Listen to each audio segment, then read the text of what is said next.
Class of '09 is a not visual novel that visuals made by SBN3 about the average American high school experience in the late 2000s. Oh my goodness! Well, I was actually coming out here to pick up a cupcake. Oh, no. You see, the child porn, it was just a goof. It was just for laughs, you know? Just... Für richtig Geld! Ob du glaubst, dass ich fleißig bin!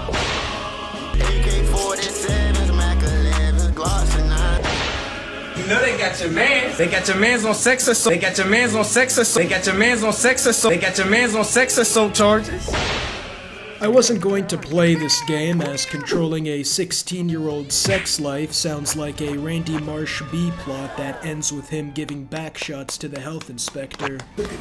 But after realizing half the faculty could rank pepper spray by taste, the other half would rather go down with their hard drives, and the student body are all primed to cause an immigration crisis at Skid Row in the near future, I had to take a peek. With 15 branching pathways, a new Anne Frank dropping at the end of each one, and a fun bonus video after unlocking all the endings, which with how this game is, I fully expect to be rape porn of the main character, I'm here to ask the important questions. Will I be able to stop a school shooting? How will I deal with my gym teacher conspiring to break dozens Where of will each ending laws? Rank on the tier list? Make sure to grab your favorite crack pipe, smash that like button like you're a lacrosse player who saw an unconscious body, and sit back as you watch me answer those questions in the name of YouTube entertainment as we smoke some crack off Thiosaurus Rex and play Class of '09 on crack.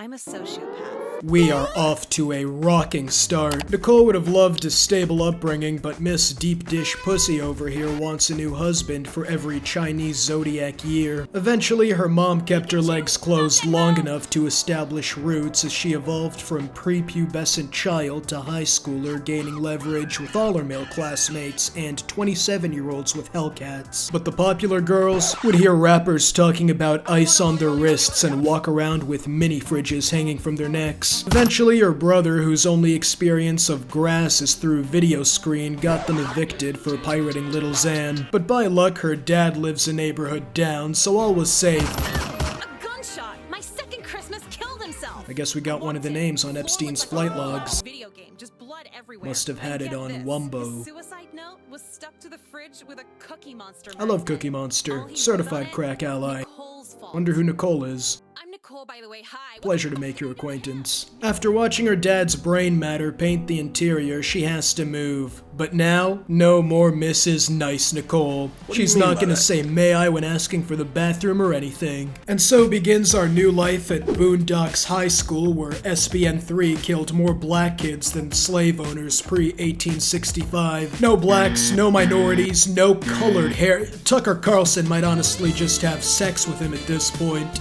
God, they are never funny. It's like the girls just laugh to avoid sexual assault. Well, for Kyler specifically, you'd need Adderall in a sippy cup, but we'll get to that later. A guy named after a Popeye's chicken sandwich who thinks he's deep after reading about high fructose corn syrup once gives me a school tour, and after rolling a 1 for charisma. Why are you talking to me about video games? Yeah, you'd have better luck asking a Jew if you could geno-slide into their DMs. I'm a thin girl. Do I fucking look like I play video games? She has a point. She tries to go topless on stream and Twitch will permaban her thinking she's a dude. We arrive to a kid named Jeffrey, our main antagonist for the first half of this video, who's getting his face kicked in so hard that his teeth start throwing up gang signs. You see, Jeffrey is your average anime redditor who enjoys both big titty and questionably aged anime girls with no in between. Not only that, he will look you dead in the eyes with no shred of irony to be seen anywhere on his expression and tell you that One Piece gets good after 450 episodes. Nicole butts in, wondering why he cares so much about anything. You see, Jeffrey is the complete opposite of Nicole. A narrative foil, if you will, made specifically for snobby game critics who sip wine with their pinky up and take antidepressants to fawn over. Like, okay, he thinks your Chinese cartoon books are stupid. Why defend it? Stay out of this, you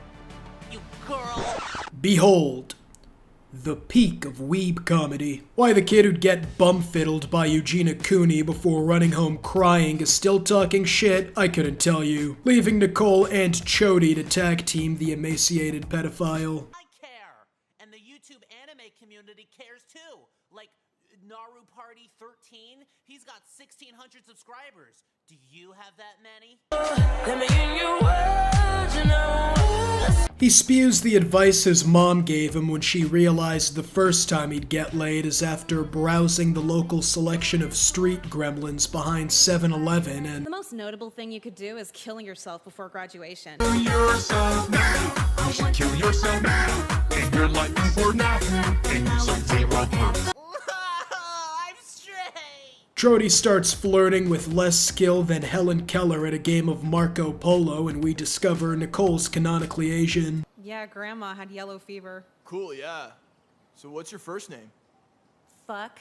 Oh, shit would've went hard in 2013. Nicole skips class and finds a girl who's able to decipher the mystery person as Jeffrey after the hint that he looks like his socks are a BSL-4 biohazard. Her name is Jekka and is the only person Nicole really stands in this game, usually the voice of reason whenever Nicole starts rambling about state-mandated chemical castration and the like, assuring me she just dresses like it's always Easter cause her parents use Benjamins to wipe and is actually super punk, aside from the aesthetic, the rebellious attitude, and the punk and all that. I go to gym class where what looks like a sex offender in his pajamas is our final main character for this video.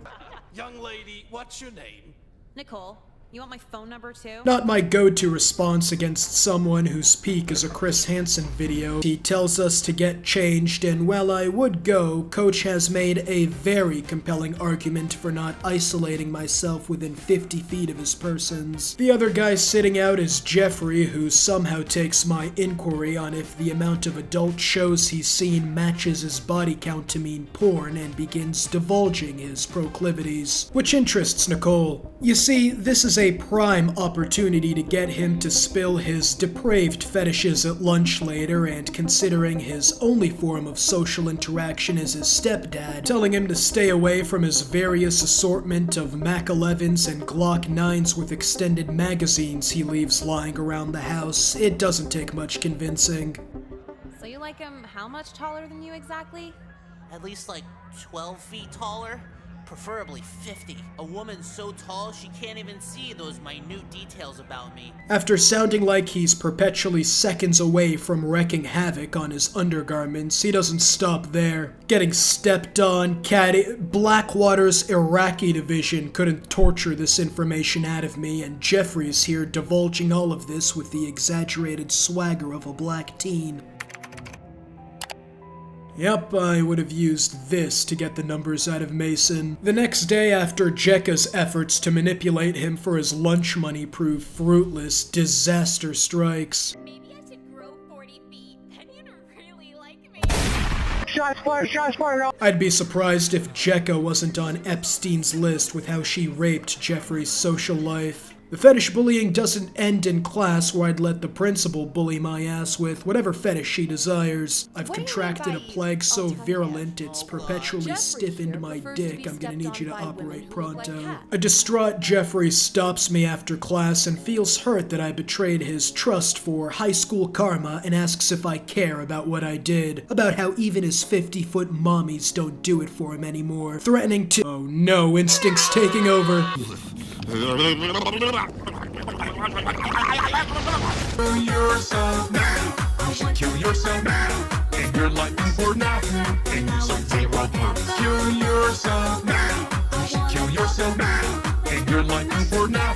You should kill yourself now. At this moment, something seems to click for Jeffrey, who seemingly has gathered himself and found his resolve as he threatens me. And after his imposing 4'11" kyphosis-riddled frame causes me to shit myself in pure terror, I leave him to wallow in his pity and prescription drugs that are gonna tell his lungs to stop moving. Next day at school, Nicole starts thinking that she maybe should have paid more attention to the fact Jeffrey's stepdad collects AR-15 teens like Pokemon cards. Why I thought abusing a loner with access to an arsenal was a good idea is beyond me, as ending one is the school shooter route, which doesn't amount to much aside from me getting a message from a random number who's looking at Jeffrey's actions as inspiration. Tier list wise, this ending would go in C tier, but he's into furry porn, so I'm gonna give it D tier. I do ultimately regret insulting the student most at risk at falling down the neo-Nazi pipeline. And judging by his change in attire, there's nothing I can do as the situation seems hopeless and my fate sealed. However, despite the odds, I'm not a quitter, deciding to face him again, and as I approach armed with nothing but my room temperature IQ in a dream, I realize there is one thing we can try. I comfort him. How will that solve anything, I hear you ask? Well, dear viewer, he has no friends, no bitches, no social life, and the only difference now is that everyone's suspicions were confirmed of him jacking off to comically large woman. Just like a comically large amount of woman will jack off to you after becoming a TCLR subscriber. By leaving a like and subscribing, the only problem you're gonna have with your giantesses is that they'll actually notice your minute features, cause who can miss the aura emanating out of a TCLR subscriber? You get all of that while also, more importantly, not missing out on future content. Jeffrey thanks Nicole for the info on TCLR subscribers and sings the friend song. Not good. After learning the moral of this story being not to bully the kid whose parents own a gun shop, we now have a new problem. Nicole now not only has to find a way to reject Jeffrey, but also to reject every other straight male in the school, considering if Jeffrey has a chance, who doesn't? Months later, back at, oh my goodness.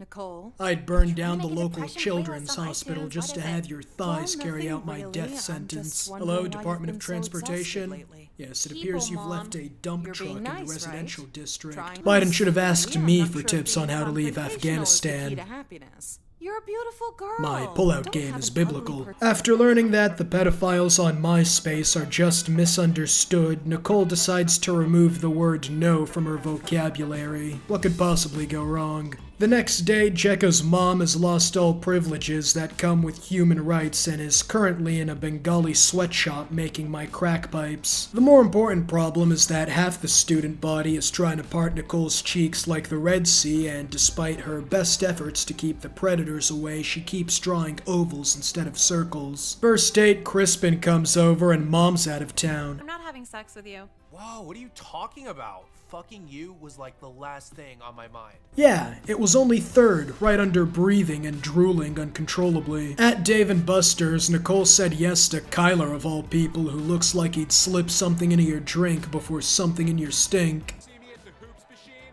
I'm sick, you couldn't keep up. That's textbook right there. The best way to get any girl is to dominate her disinterested ass at arcade sports. Kyler is a Kama Sutra Grand Master. I'm sure if his hookups knew the sex was gonna be that good, they would have been awake to enjoy it. At a diner, Jeffrey says he's gonna reanimate season 4 of Doki Dosaiki, which I'd search up, but I'm sure his anime tastes fall under cruel and unusual punishment. Despite all that, he keeps blabbering on as if Nicole would go, "Oh yeah, I'd love Doinky Doink," of all the Blu-rays, body pillows, the lolly penis lubrication, while enjoying her burger that was so well done she congratulated the chef. After all that, the Axe body spray cleansing ritualist still can't take a hint, so indie bands that have their albums on sale for 99 cents at the exit we go. After the lead singer thanks us for letting him earfuck us without lube, we face our biggest adversary yet, Coach. He got fired from the school for groping the entire student body with the uterus. Coach, what say you in your defense? Yeah,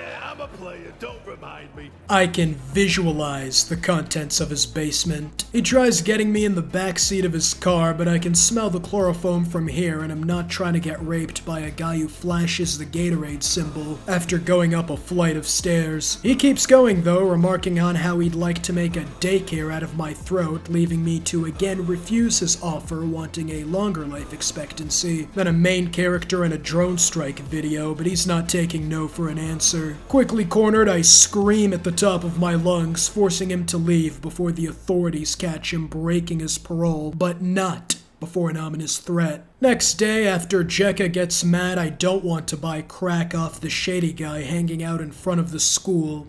Who are you supposed to be? Soldier Boy? Fucking whore! The guy who looks like he'd smell a pie on the windowsill and start floating towards it spread the rumor that everybody who could throw a pigskin used me as their pre-game ritual, leaving us in an even bigger predicament than a man falling into the river at Lego City, forcing Nicole to act before Kyler decides he's done waiting till she passes out and speeds past the future sex offenders, deciding I need the aid of a former Minecraft YouTuber. The man whose Starbucks order looks like a thesis defense says exactly what I wanted to hear, that I was a tease and he wants to break dozens of federal laws with me, with everybody out to get her and nobody thinking to maybe ask the football team if the rumors are true. It's over. Coach won, and as the counselor who got his degree the same place LeBron last won a championship, does fuck all to stop her when she says in no uncertain terms, I'm gonna cosplay a 14th century royal who told the peasants to eat cake. Jekka thinks she's Jason Tatum with it, and as for the suicide ending, this is getting an F tier. Nobody thought to ask the football team if the rumors were true. The only thing that kinda made sense is Nicole not wanting to break things off with the not date dates, in fear that her hand will slip and Kyler hits her with the nitroglycerin to the mimosa. He's pulling his cock out! With such a massive failure, it's obvious the gym teacher has too much experience for a sociopathic 16-year-old to overcome. But as I get to closing this game, I thought to myself, am I really gonna get one-upped by a fucking gym teacher? It's time for revenge, prepping the greatest plan to take out not only the kitty diddler, but also the entire school. Firstly, Jeffrey, the kid who started Nicole's Can't Say No challenge run. I hope your favorite manga gets animated by Lurch Studios.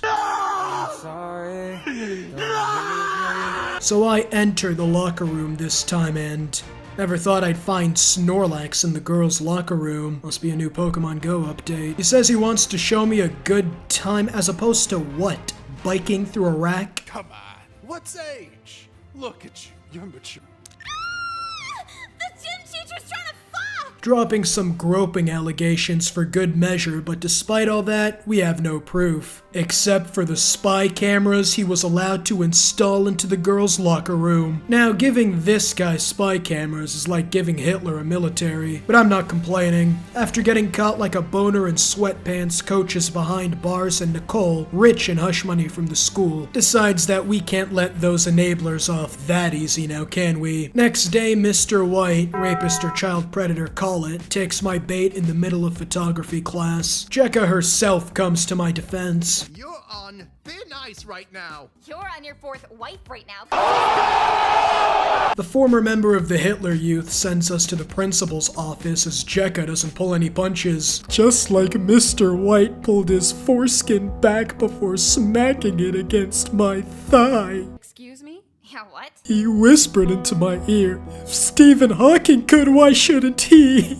She calls my mom, who later confronts me, and after getting her on board, she uses all her divorce lawyers, all 8 cards of Exodia, to sue the school. How exactly does he even isolate you? He's master domain expansion. That is unfucking believable. I know, usually animes imply the underage girls, not outright say it. And then he told me to do complex mathematical equations on the chalkboard. But the chalkboard was too high to reach.